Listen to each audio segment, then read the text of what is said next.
Okay, so go ahead and just announce yourselves on the mic, Okay. and then we'll go ahead and go through what you got requesting here. Great, thank you.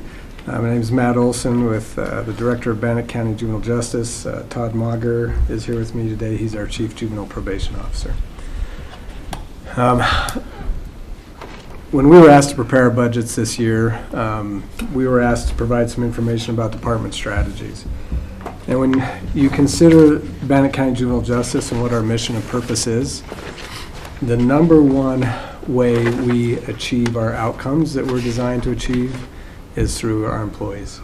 And so, like I'm sure every other department head or elected official that's come in today, really the focus of my budget request is going to focus on employee retention. I do my best to balance the constraints that the county has with funding that's available, recognizing that we're one department. But I think it's important to give just some background about our employees, why they're so valuable and why it's so important to retain them. As I mentioned, we don't necessarily build roads, although we have built bike trails and things like that in the mountains and built bridges. But our goal is when we get a youth in the court system, they will have already been sorted. They'll already be evaluated to determine, which types of services they're going to be most amenable to, or what's going to be most appropriate based on their risk. So there's a lot of assessment skills that go in right up front. Our staff have to understand what those assessment issues are and be able to make those decisions really in sometimes 15 minutes in a meeting with a family.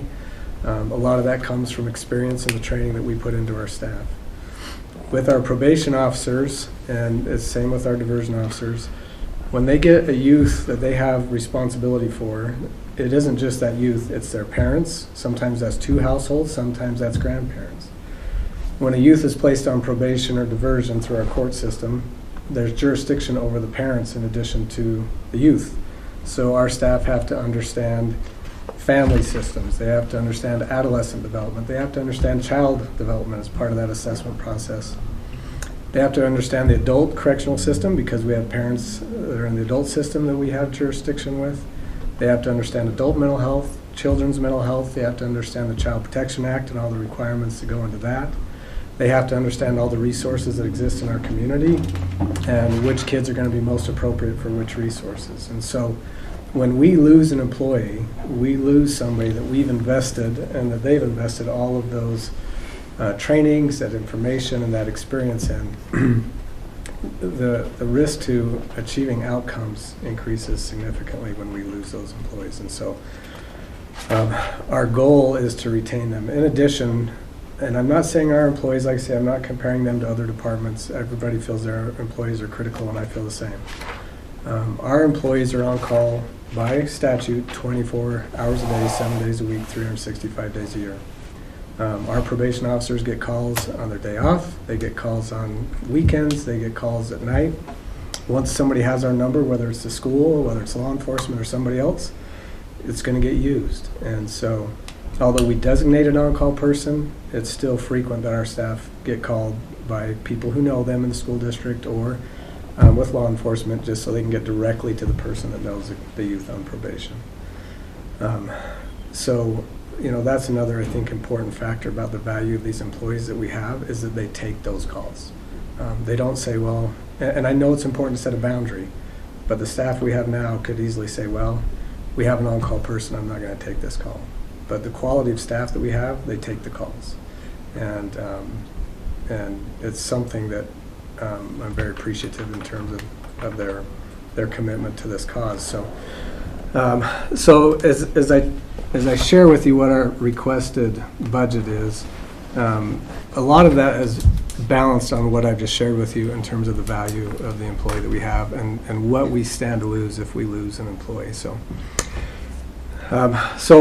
for us, if we look at 0115, which is our county budget, these are funds that come out of the general fund. What I am requesting in each of these budgets, essentially, between 0115, 0116, and 0117, is a 3% cost of living increase for all employees, full-time and part-time. We do have several open positions right now. They've been open all year. My hope is that that's created some cost savings that may be able to help fund some of these things that we're talking about, because I estimate we've had approximately $35,000 worth of salary savings because we haven't been able to hire for these positions that we have open. I'm also requesting at this point, and I'd ask permission to reevaluate this later, but so we've got cost of living increase for all employees, a 3%, or excuse me, a step increase for employees that are not at market. So when you look at our general fund 0115, that would be 3 full-time employees that are behind on their step increases. And then we have 2 part-time employees that are behind on step increases. I'm also requesting an increase from grade 5 to grade 8 in one of our positions, and that would be in 403-01.01. That position is currently a court diversion officer. In that position, they screen the majority of anywhere between 600 to 900 petitions a year. That screening is done to get all the background information that we need prior to meeting with families to make the best judgment we can about whether they're eligible for diversion or other services that might divert them from probation services and other things that are more extensive that they may not need. What's been interesting over the years is that the prosecutor's office and the defense attorney's office have been recommending more court diversions for higher risk youth. So this individual is now doing more assessments in terms of whether it's a GAIN SS assessment or other assessments, because more case management is being required because the diversion cases that are coming to her have a little bit more higher risk than we would have normally recommended. So we can recommend diversion or we can recommend informal adjustment, but if the defense attorney and prosecutor agree on diversion, then that's the case we get. And we're getting more diversions with kids that have substance abuse issues, which means we're going to need to do a screening assessment called the GAIN SS and then refer them on for other services such as substance abuse assessment and treatment services. It's requiring this position to really have more case management as part of their diversion role. So it's still part-time? Still part-time.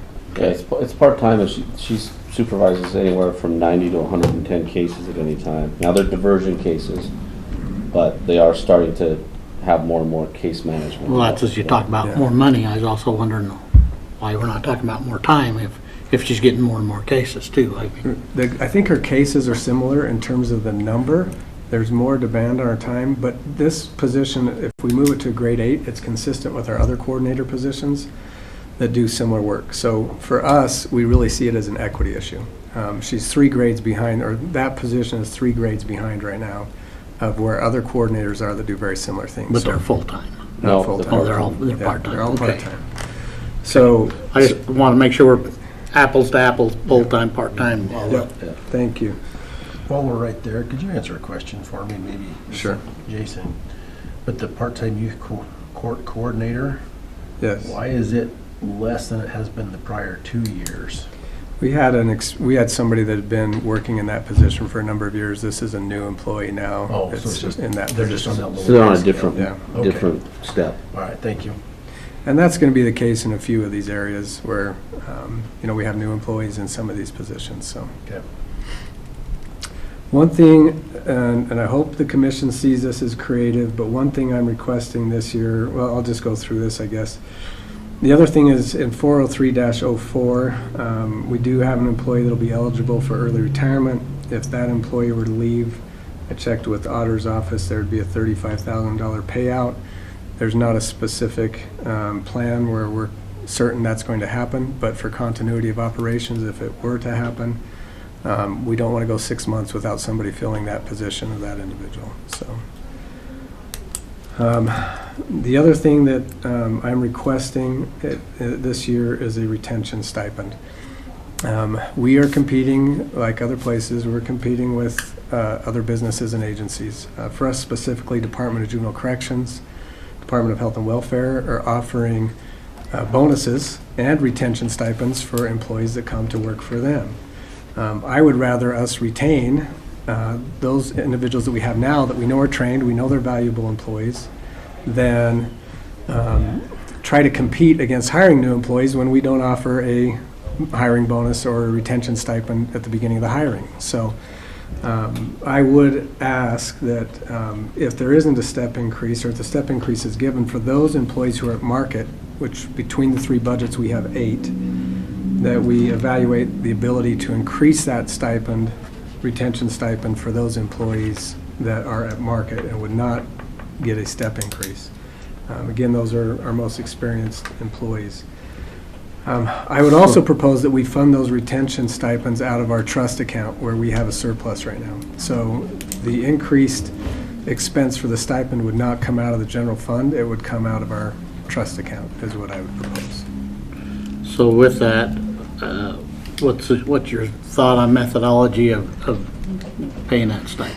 I would like to see if it could be paid in 2 payments. Obviously, to retain them, we need them to be here for a little bit to have the value in that retention, but if it could be paid in two payments, it would be more meaningful than it trickling in, in paychecks where they don't really notice the dollar difference.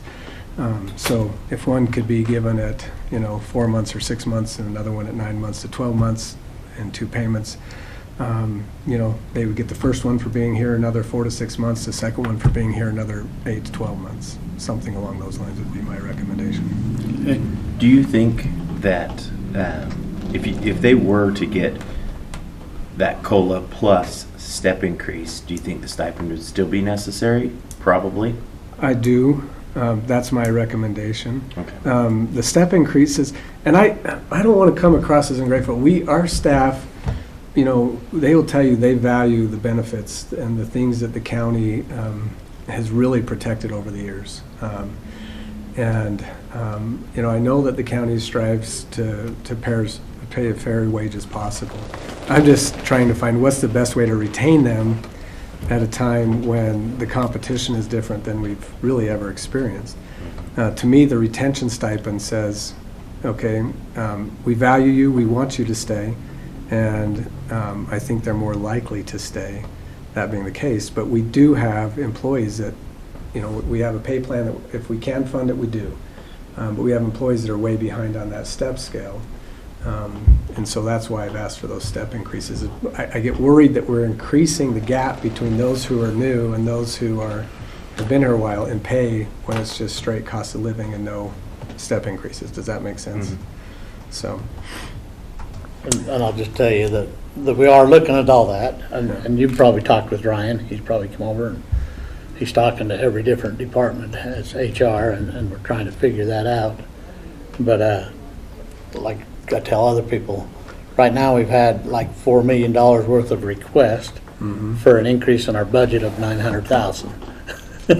So it's one of them deals, and employee retention is our biggest goal this year. But I'm just saying, it's a huge question. That's why I'm hoping to balance the request that we have for employee retention with some funds out of that trust account where we have a surplus, is because I think if you take out, the step increases, there's 10 steps now, so it's a smaller percentage than it used to be when there's 5 steps. But if we can fund those other increases, regardless, if we can fund a retention stipend out of that trust account, I'm hoping it takes the pressure off of the county general fund, and yet provides benefit to the employees that we have in our department. And we've had other departments that have trust and other methods of paying, but it's also one of them deals that equality all across the board, as we're talking about all of Bannock County employees. And we're going to look at all of them. I'm just telling you what I've told others as we've talked about it. Well, we appreciate the opportunity to represent our ideas, and we know that you're going to have to make incredibly difficult decisions. My goal is to communicate as clearly as I can why we're requesting what we are requesting, and how I'm hoping to offset some of the financial cost of that while still benefiting employees. So we do have in the 0115 budget, in the B budget, I've requested $10,000 in the past. I think in 2022 there wasn't any funding there. That funding is to pay our half of our truancy court coordinator position, which is a position that we currently have. The school district pays half of that position, we pay half. In the past, we have funded that through our lottery trust fund. That trust fund no longer has any money in it. That's going away. And so we are requesting the $10,000 in the B budget to help pay for that. Last year, there was 209, if we include attendance court cases where the judge goes to the school and they do file a petition, there was 209 truancies petitions in court last year, which is one of our most common charges that came to court. Now, 65 of those were attendance court cases. But with this assessment center, it's very likely this truancy court person is going to be working with those, attendance court is when the judge goes to an elementary school, meets with the parents and the kids, with a young child who has significant attendance problems already. So my guess is this truancy court coordinator position is part of the assessment center, and working with the schools will continue to probably work with those cases as well.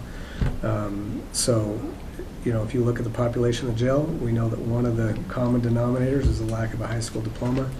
Our goal is to continue to work with the school district and try to get these kids hopefully on track to graduate. So for us, this is a critical position. It would cost us $10,000 to get a part-time person, to maintain a part-time person that we have to deal with one of our most frequent charges that we deal with in court. So that is the purpose of that $10,000 in B budget in 0115. 0116 is our Juvenile Corrections Act fund. This is a block grant that we received from the state. We've received it for years. We have 3 employees in that fund, our chief juvenile probation officer, then we have a juvenile probation officer in that fund, and then our youth development center coordinator. Again, we have 2 employees in there that we're asking for 3% a cost of living increase, 3% cost of living plus a step increase. We have 1 employee that's at market that we had asked the 3% cost of living plus the stipend, the $1,000 stipend for each of those, which would be $3,000 plus maybe additional if we have the opportunity to come be reconsidered in that. There's no B budget in 0116. Right now, our increased cost we'd estimate in 0116 in the A budget would be $6,144 over the 2022 year. And then we have our tobacco fund budget. We have 4 full-time probation officers in that budget. All are at market. So we are requesting the 3% cost of living plus a $1,000 stipend with the potential to maybe negotiate with the clerk's office and the commission to increase that stipend depending on the budget. Again, we would take those funds out of, out of the trust account. That budget increase for 0117 would be $10,197 this year. So between those 3 budgets, our increase would be $85,455. If we take out the early retirement, if that doesn't occur, we'd be at $30,455 increase for our department as it relates to the A and B budgets for those 3 accounts.